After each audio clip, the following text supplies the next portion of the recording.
When it comes to racing games, usually I will come in dead frickin' last. Because I don't find them interesting at all. In fact, I find them boring as hell. Just lap after lap.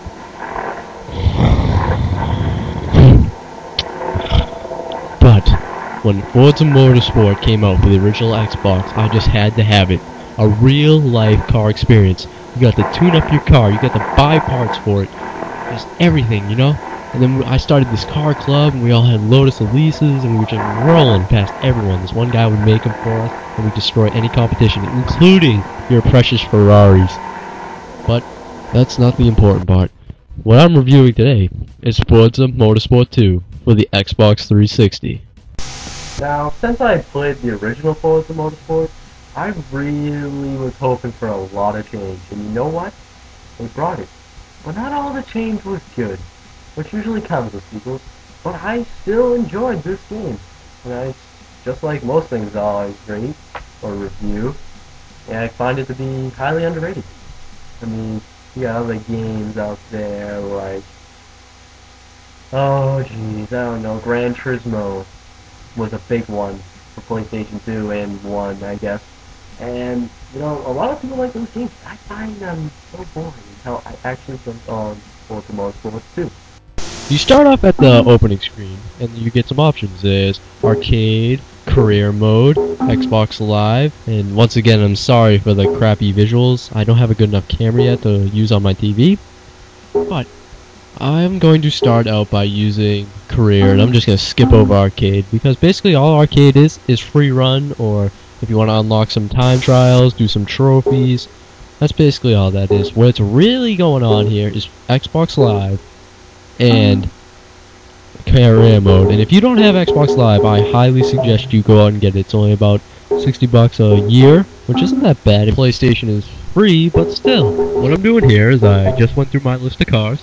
I chose the GT40 from 1965, I believe.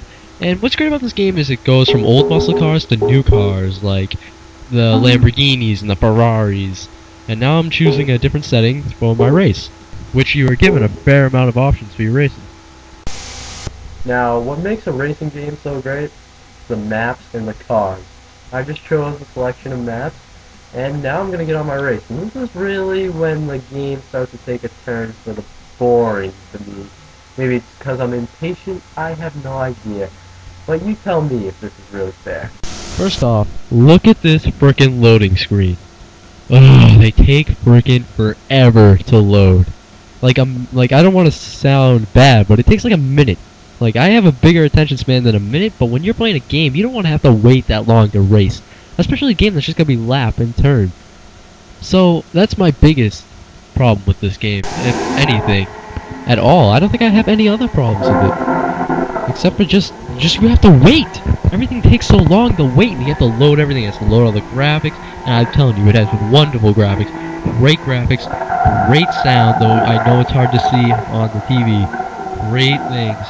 It just sounds great. It's just the loading, so boring. Speaking of those graphics, they got it down to a key, man. They even the crashing. When you crash, it actually does damage to your car. Unlike other games where it's just like, oh, I'll just keep going. This one actually destroys your car. It'll mess up your turning. It can overheat your engine, your wheels. Sometimes I just stop right in the middle of the road and I'm like, what the hell?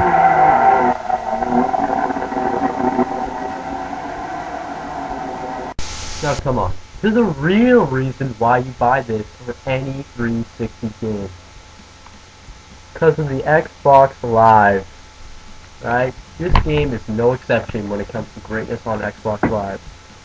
I would say it rivals that of Halo, maybe even rivals that of the co-op in Resident Evil 5.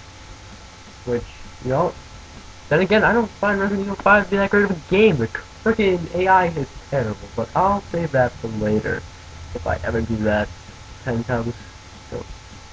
Alright, so we go into the Xbox Live screen. And you get different choices. You can do a tournament race, you can go on a race against your friends, but what I really would like to show you is the auction house. The auction house I find is just amazing. You can go on, you can put Your car's up for auction, you just go into this little list here, you do a search for the car you want, and trust me, it will benefit you extremely. I've bought so many expensive cars for like half of what they really are. And then you can put your own cars up on auction, and people will buy them. Which, speaking of buying cars, you can always go into the campaign and buy cars from different regions, from Asia to Germany to Switzerland, anywhere pretty much that sells a car in real life, you can buy it here. I personally favor the muscle cars, so that's usually what I'll buy. Then after you buy your car with whatever money you got, you can go in, you can fix it up, you can make it faster, make the turning better, and then, come on, what's a freaking awesome car without the sweetest paint job? You can make it, right? I put flames, gives you hundreds of designs to choose from, it's great.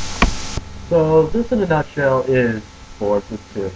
There's certainly more you could probably find out by going to the Microsoft website or the Forza 2 website. I seriously suggest you go and you pick this game out because it was really fun. It's really fun, and it's not exactly new, so it should be pretty cheap for you. I'd say about $20 to $40, somewhere in that range. I know it's kind of vague, but you know, go and give yourself a copy. I'm sure you'll find me on there.